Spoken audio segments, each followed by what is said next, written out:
I'm 26 years old and today I'm pulling back the curtain. We're gonna go through each of my bank accounts individually to break down every single dollar I have, where it lives, and what my goals are for each area. From student loan debt to investments, we're gonna uncover my real net worth. For context, I live in Colorado and I work as an occupational therapist. I've been working as an OT for about 13 months, so I have just over a year of getting paid under my belt. I got my doctorate in occupational therapy, and while I was in school, I funded my tuition through student loans, and I worked as a graduate assistant and a nanny to pay for my cost of living. I graduated OT school in May of 2024 with $127,000 in student loan debt. At that time, I set the goal to pay off that debt by the time I turned 30 and have a net worth of $100,000 at that time as well. This is gonna happen for me in February of 2029. So on this channel, I share my progress towards those goals. I share how I budget my expenses and income in order to pay off debt and invest while also living my life. I also share my mindset around money and try to make what I've learned tangible for other people. I also live with a partner and he and I split expenses, so I share how we manage our finances together without being married. My mindset around money includes practicing value-based spending, as well as making informed choices and using an understanding of how spending my money now will impact me down the road. So if this all sounds interesting to you and you want to see my journey unfold, go ahead and subscribe and tag along for the ride. Since paying off debt is my biggest financial goal, let's go ahead and start right there. Like I said, the only debt I have is my student loan debt, which is currently sitting at $84,453.69. This means that in the 13 months since I started working, I have paid off $42,546.31. I took out 5 student loans to get through school. They're all federal loans, so let's go through what each one has left on it. Student loan 1 has a balance of $19,783.52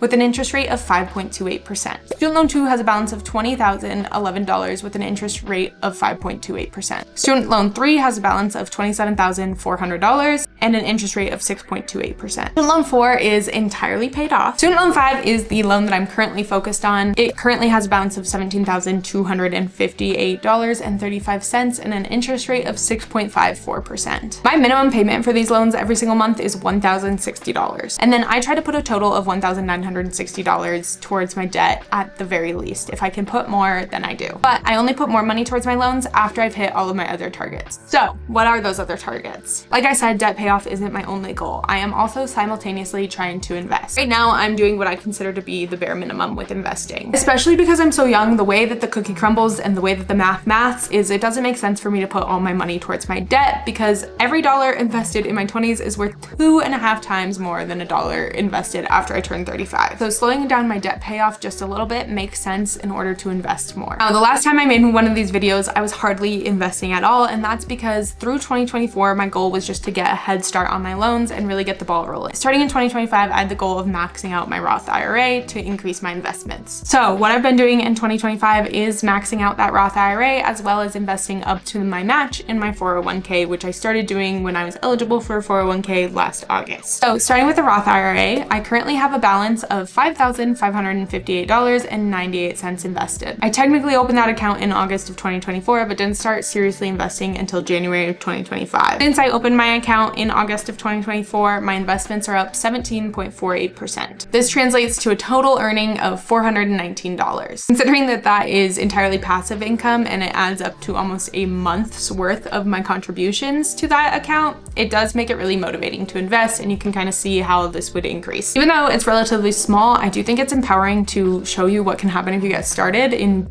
under a year. Now for my 401k, I have a total of $4,839 invested, but only $3,750 of it is vested. I'll be fully vested until I have worked at my hospital or within my healthcare system for 3 years. I don't believe there's any stepping stone to that. I should double check. I think it's all or nothing. My investments through my 401k are up 11.9%. So that translates to a total of $235 earned on my investments. So in total, I have $10,397 invested. And like I said at the beginning of this video, my goal is for my net worth to reach $100,000 by the time I turn 30, but if we're being like really honest about the goal, is to have straight up $100,000 invested. So I'm about $90,000 short of that with 3.5 years to go. I unfortunately have a bit of an abundance mindset when it comes to money, and I know it's all gonna work out. I just don't exactly know how right now, because I certainly do not have $30,000 a year to invest. But I am just gonna keep chugging away at this goal, and whatever happens will happen. I work hard. Maybe it's manifesting, I don't know, but I think it's all gonna work out just fine. Okay, and there's still more of my personal finance information to share, but I have been very open and honest with you, and I think that deserves a like on this video. So if you want to support me and keep me motivated to keep sharing my honest finances with you,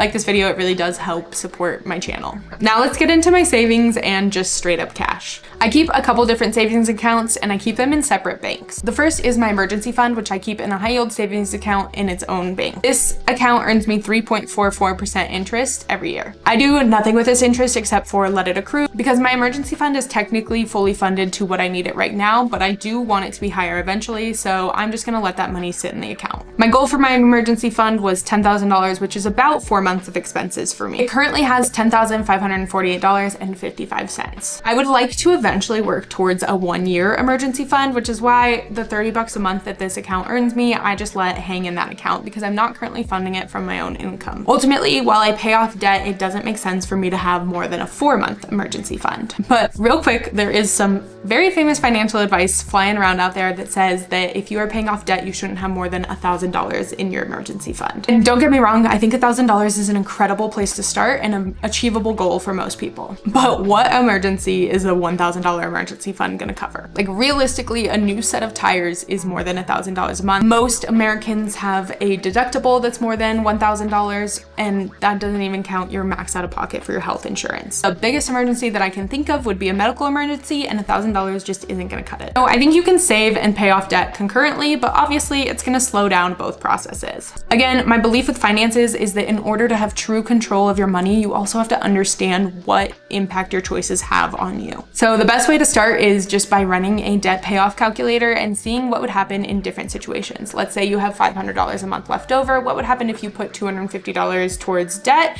and $250 in savings? How much would that slow down your debt payoff versus putting $500 straight to your debt? And how much does that savings allow you to account for your personal financial stability? Then you can make financial decisions based on informed choices and not just generic steps. And I think that's the only responsible way to manage your finances. So that also answers the question of why I have that money sitting in an emergency fund and I don't just put it towards my debt. Ultimately, if I took 9,000 of those dollars and put them towards my debt, it would save me about 3 months of my debt payoff. For me, 3 months of my time is not worth financial instability in the event an emergency happened while I'm paying off my debt. So I'd rather have the security during this debt payoff journey than a little bit of speed, especially because I'm in it for the long haul. It'll be a few years until my debt's paid off. The next savings account I have is for my sinking funds. This is money that I save for monthly to cover irregular and somewhat unplanned expenses. I use my sinking funds to turn that irregularity into monthly planned savings. This way my budget isn't thrown off when I have a random expense, especially because most of them are predictable. In total, I have $1,851 in a savings account separate from my emergency fund, and this account earns me 3.5% interest a year. If we go fund by fund, I have a concert fund with $52.87 in it. I don't personally fund this with my income, but I do take all of the interest that is earned on my sinking funds and put it towards this fund. I have $120 saved for my credit card annual fees. I have $661.54 saved for travel. I just spent out of this bucket because I just booked hotels for a trip that we're taking soon. It's a little bit low, but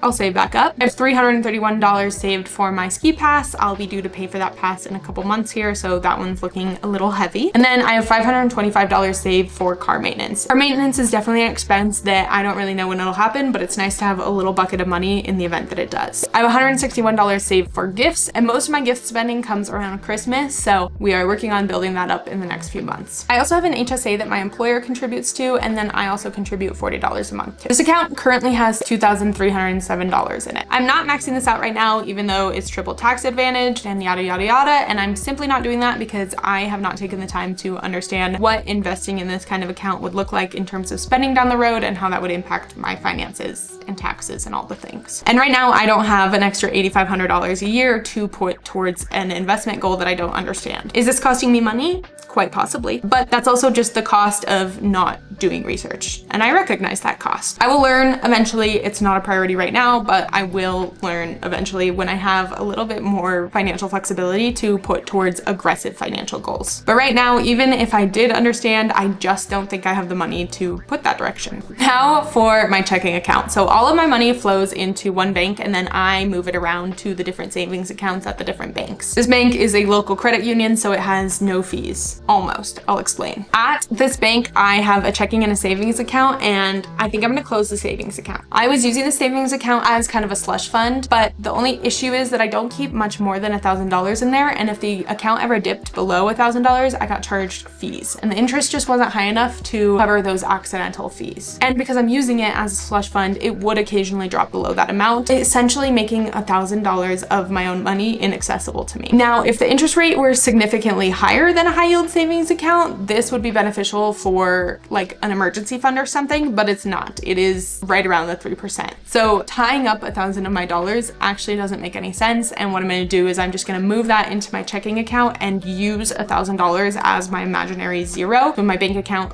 ever drops below $1,000, I am overdrafted. But that way I'm not accidentally accruing fees because I pay for something before a paycheck hits. But currently in that savings account, I have $1,080, and in my checking account, I have paid for all of my bills, but I have not yet been paid again. So I have $452.30 with $0 outstanding. So that's all the spots that I keep my money. So that means it's time to calculate my total net worth. Now for some more context, the median net worth for Americans in their 20s, and median is better so that there aren't very wealthy people skewing the average higher. This is according to Empower. It is $6,511. I don't need to compare because I know what my personal financial goals are, and I know that I am well on track to a comfortable financial future. But if we are comparing, then my net worth blows, and that's the official term. Despite my best efforts, I currently have a net worth of negative $57,815.80. I haven't run the numbers at all, but looking at that number and looking at the progress that I've made in the past year, I think between paying off debt, investing, and saving, I can get pretty close to a net worth of zero by this time next year. If not this time next year, then for sure by the end of 2026. So we've clocked a new milestone to be working towards. If you want to see my progress towards that milestone, once again, don't forget to subscribe because you don't want to miss out on financial progress, budget updates, all the things. And if you want to support me for free, comment something nice preferably on this video and give it a like. Genuinely, that helps support these videos and boost them up in the algorithm so much so that I can reach more people. I will see you next week, but if you're not sick of me, here is some more to watch.